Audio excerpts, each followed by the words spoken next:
The wife was terrified to find that her husband had suddenly suffered a heart attack and collapsed right on top of her. Using all her strength, she tried to push his body off with her legs, but she couldn't keep her balance. In the struggle, his body fell heavily onto the floor. She quickly got up to check, but could only see one of his arms. Panic set in. This was her husband's house in the countryside, and there wasn't a single neighbor nearby. She tried to remove the handcuffs, but the shape of the bedpost had them stuck. No matter how hard she struggled, she couldn't break free, and fear grew inside her. Thinking it might be one of her husband's pranks, she begged him to get up, but when she saw blood spreading across the floor, she completely broke down.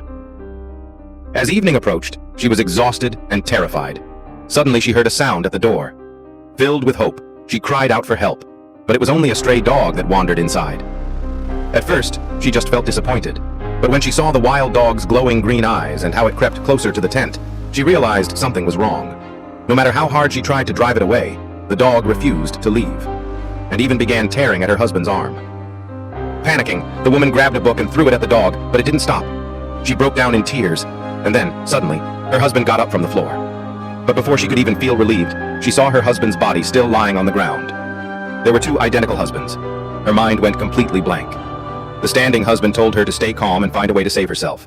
Encouraged by his words, she forced herself to stay focused, enduring the pain as she struggled to break free.